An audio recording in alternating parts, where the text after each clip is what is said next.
Hey everyone, and welcome back to the Mike Rosehart Show. Oh, there, is that better? Welcome back, everyone. We are just in the middle of a few things here. It's been a busy week, and I almost completely forgot about the show, but I jumped on and thought, it's 7 o'clock. I'm gonna go live. If you guys have any questions, this is gonna be a short one tonight. We'll do about 20 minutes. What has been going on in the world? So in the stock market world, let's talk about that. The NASDAQ has crushed all-time new highs. I think today it hit almost 430 on a price point in the QQQ, which is crazy following the QQ ETF. I'm short, so obviously I want to see it go down. I think it should go down, but who knows, right? The saying is the market can stay irrational longer than you can stay solvent. And I just installed this new light fixture here at our cottage. So this room's got some new light. We're going to be restaining all the trim and doing some new floors and just cosmetically cleaning up our lodge. It's a cool little project. So I'm here all week out at the lodge, and I might be going back and forth a little bit, but mostly here out at the lodge. And we're getting a lot done in a short amount of time. We got a big crew of people getting a lot of things done, and it's great to feel that and see that progress happen. And I've just been really enjoying it. This weekend, we're having a little retreat, having my a few of my, what I'm calling my mentees right now, a few of the people in my circle, I'm having them come on over.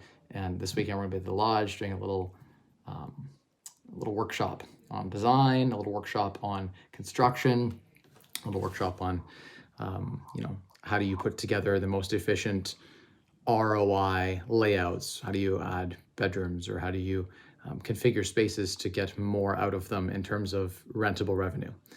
So that'll be exciting this weekend.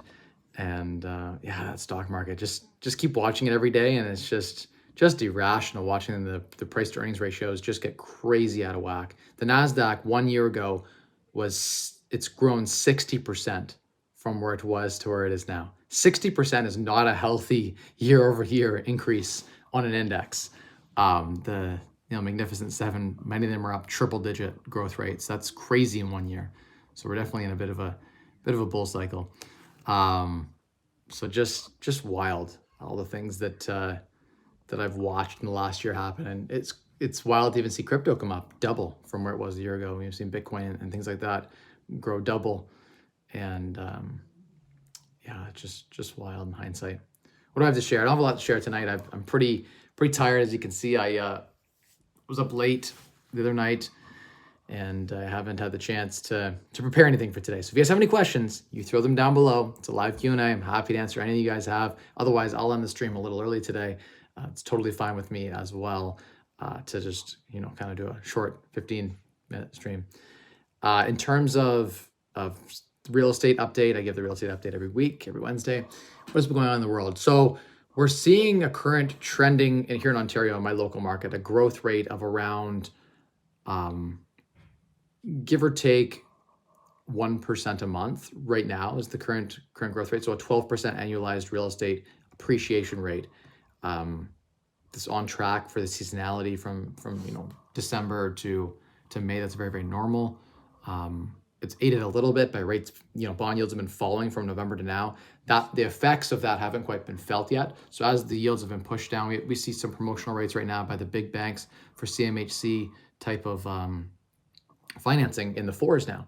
So we have 5-year fixed rate mortgages in Canada now at the 4.89 promotion, 4.79, 4.99 in that range. And that's going to drive prices up in real estate, but it will take time. So we should see some really great price action. If you have property that you're looking to sell, the time to sell is going to be this spring. It's going to be a great time. I think it might get worse into the winter of December as it usually does. So my forecast for real estate prices from December up till May is pretty much up 10 to 15% over a 6-month period. So we're talking a 25% annualized growth rate on real estate. That's what it did last year. So if you look back from December last year to spring of last year, we had a almost 25% annualized compounded growth rate on real estate. And then it kind of tanked into the winter, which it normally does, but it was exacerbated by the fact that rates were, we're in a climate where rates were rising dramatically. I think it's very possible that the Fed decides to pump the brakes and it's higher for longer, and we get a bad inflation read or something like that. And I think those hiccups along the way are possible on our recovery path. And so it may not be straight up forever. It'll be straight up, and then there'll be some lulls probably into 2024 winter. I think we might have some lulls in the price of real estate. So something to think about if you guys are looking to do, when to time things. The time to flip is to buy your flips November. Like if you want to enter, the time to enter into real estate is November, December, January. The time to exit real estate is like, March, April, May, June, and then it slows down in the summer and you don't really want to exit unless you're in cottage country, in which case you can still exit. It's great in the summer to exit on those types of properties, those seasonal, rental type properties. But then there's another pickup in the fall and then it just dies down. So that's when you don't want to sell. You want to be buying in the time when it's low. So that's the market update. In terms of, bond yields have been falling, which is great for every asset class, really. It's great for investors who are levering up or using any type of leverage in their business and their real estate. So that's all good things. I wish that real estate variable rates have fallen, but they haven't. The prime's still 7.2% in Canada. It will fall. The market is predicting that it will fall this year. The question is, how many rate cuts do we get this year? And I wish I knew the answer to that. My money's on 2 or 3, but it's towards the later half of the year for sure. I think they need to wait and see. I think it's the right approach. They're taking their time. We haven't seen, a real full-blown recession. It's like things are shitty for the lower class, effectively. We saw a lot of inflation over a shorter period of time. Most people's wages haven't kept up. They're saying they're keeping up, but realistically, you go into a grocery store and the price of groceries is almost up 50% in a 2-year period. You go look at meat or vegetables. You walk in to get a McDonald's burger that was $1.50. It's now like $2.89. So the inflation there is like 30, 40, 50%. Real estate in the last 4 years here in Ontario is up 40, 50% since 2019, 2020. So, it really isn't a great picture for the lower and middle class. It's a problem. It's why we need leverage. I think the government will continue. The government loves to spend. They love deficits. The current government in the United States and in Canada both love to run deficits. They continue to grow up large, I think, unpayable amounts of debt, both like federally and, per capita. People are just, levering up on their personal consumer debt as well. And that eventually leads to problems. But the question is when. Always have some hedges out there, guys, for when that doomsday day does come. But it is possible that the Fed could use inflation to print their way out of their current deficit, which just strangles the middle class and the impoverished class. So something to think about, guys, in your in your pursuits. It definitely factor that into your calculations when you're trying to figure out, whether you're going to buy a property or not, when you should exit it, whether you should enter in a stock position. Really, what we know is that the government's going to continue to print, and it's most likely that inflation will be persistent, probably above 2%, even probably above 3% for the next couple of years. I think, realistically, shadow inflation. I mean, they can define it how they want and change the basket of goods they use to calculate, but I think it's very, very likely that the best way to beat the market is to join the market. So you need to be buying properties, you need to be collecting assets, holding those assets that appreciate, and for the long term, you will win, especially if you apply leverage to that. Because when you borrow at, say, 6% against a property, even 4.99, let's say, the promotional example I talked about earlier in the stream tonight, 4.99 times 50% of it is deductible against your rental income or your business income or whatever you're using it for.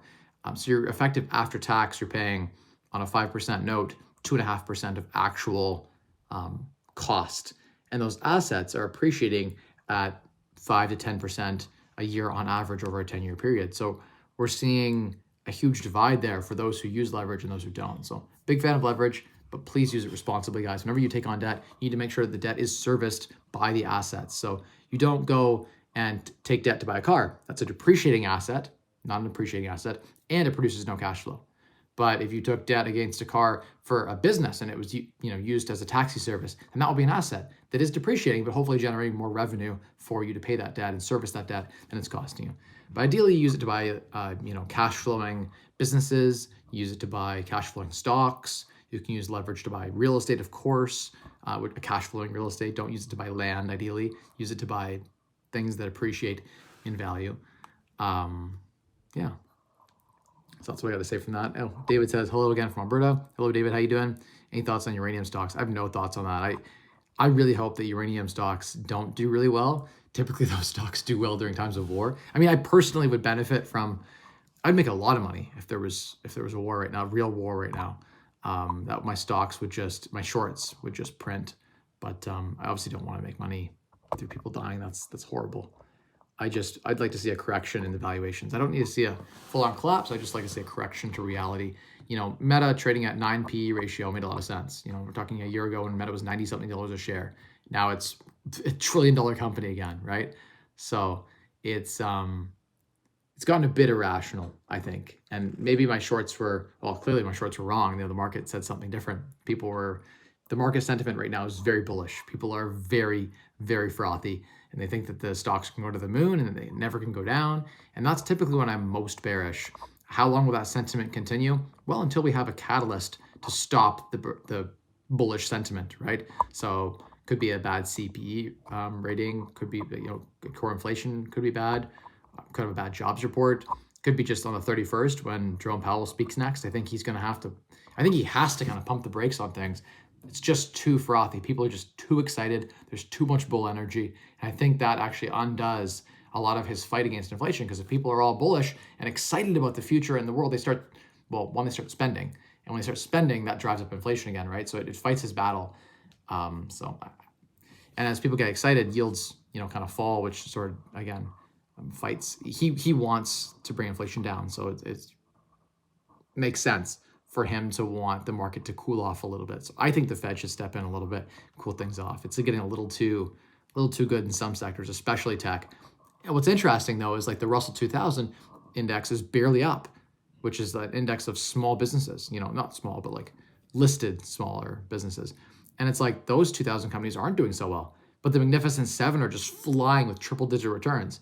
It's this whole, big brother that is just crushing small business, right? All the capital inflows to the big mammoths that have huge competitive advantages just due to their size. So it's the nature of capitalism, I suppose. And I don't love so much that the little guy's getting crushed, but that's the truth right now, is that the little small businesses, a lot of them are struggling right now.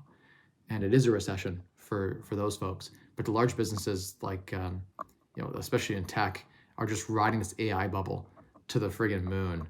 And it's gross to see, but good for the people who have those investments, I suppose. Randy says, hey Mike, I own several rental properties, but I've always rented where I live because I never want to tie up equity in primary residence. Do you think renting where you can afford to buy is a mistake? Well, it depends. I think on one hand, the most powerful tax vehicle that we have in Canada is the primary residence tax-free exemption capital gain, meaning you pay no tax when you sell a building that you lived in as your primary residence. So if you bought a house in Toronto for $1 million and 10 years later you sold it for $5 million, you make $4 million capital gains tax-free, completely tax-free cash. It's one of the best ways to earn, to build wealth, I think, is your home. So I think owning your home from a tax perspective is huge, because tax rates are 26% on capital gains, right? If you max out the rates. So it's, and if capital gains ever become 50% fully business income taxed, I mean, then it would be the most powerful, overpowered tax shelter that exists, right? So on one hand, I think that not owning a home is, you're passing up on a huge tax vehicle. But on the other hand, I can see in Toronto or Vancouver, owning a house like a $3 million house that, it could never make sense from a cash flow perspective. Your cost to own the house is probably triple what the market rent is, right? And there's people who own Toronto and Vancouver houses that live only on appreciation. The fundamentals make no sense. The same house could rent for $3,000, $4,000 a month. You're gonna pay $10,000 a month in mortgage, property taxes, insurance, upkeep. Usually the rule of thumb is whatever your mortgage payment is, double it for the actual cost to own a house, right? Your mortgage payment is only half the picture. The other stuff is the property taxes, the insurance, the maintenance and upkeep, the CapEx. So when a roof goes or a furnace goes, that's called the CapEx item, capital expenditure. There's lots of things that pop up in owning property, and people don't factor in the total cost of ownership, or the TCO for owning property. If there is the argument, I suppose, for house hacking, where you could live in the house and have a roommate or something and split the cost of that, and it could make sense to own. Emotionally, owning feels a lot better. You do get that appreciation lift if inflation runs high. There is that, gain. I've always owned all of the homes that I've lived in since my first one at 19. Before that, I did some rent hacking. But, I've always believed in the house hacking technique and living in a house, just because, again, I like that control. But again, I'm also in real estate where if I lived in Toronto, I'd find a house for $700,000 that was worth $1.2 million. I would get a $500,000 lift on that house over a 3-year period, because again, I buy under value. And so for me, it's a way to shelter income. And if you do it properly and you buy the right kind of property, if you go buy a new build house with everything fixed up and you overpay for it, and you don't know how to find a deal and don't know how to negotiate, there's not as much of a value. But if you know what you're doing and you know how to buy smart, the capital gains tax-free exemption every 3, 4, 5 years, as you trade up houses and grow your wealth, you can trade your way up to a mansion. I literally bought a $200,000 house and traded it up to a almost $3 million house tax-free, just by trading all the houses that I've owned over time. Tax-free, I would sell a house, buy another one at the same cost, but that one would be worth more when I was done, designing it how I wanted, painting it and whatever. You can even do little things. Like a coat of paint can make so much difference. Even this lodge, as an example, it's like the trim is super solid wood, beautiful trim, but just super dated, right? And it's solid, like 1 inch thick, big baseboard. Obviously the carpet's super dated. We just replaced light fixture. Light fixtures were super dated. There's lots of places to add value here, right? And it's beautiful wood. If I could just restain it in a nicer color, there's solid wood doors. So this is an example of a diamond in the rough. You could polish up. Structurally super solid, but has the potential to be a great investment. Anyway, guys, it's been 16 minutes. I got no more questions. That's rare for tonight. I think titling how I did was able to get me less viewers tonight. So that was in some ways good, some ways bad. If you've enjoyed the stream, thumbs up. Really appreciate everyone who tuned in and watches the replay. Jump in the comments, let me know. We'll see you next week. Obviously, every Wednesday, I go live 7 to 8 p.m. Eastern Standard Time, and we chat about real estate, stocks, investing, whatever you guys want to talk about. I'm always here. And you know where you can find me on Instagram. I'm Mike Rosehart. On Facebook, again, I'm Mike Rosehart. Both of them have a blue check mark on them, so you'll be able to find it's the actual me. Don't message some phony that doesn't have the blue check mark, because that person might try to scam you out of. I hear stories of like, send me rupees or like some crypto scam. I will never ask you for any of that. So follow along for the free content. I post stories daily. And I thank you everyone for tuning in tonight, and we'll see you next week. And of course, please leave a comment. Let me know you enjoyed the stream. I'd be appreciative of that comment. So thank you so much. Remember, spend less, earn more, and maximize returns of the difference. Those are the 3 levers you have to control your wealth. Good night, everyone. See you next week.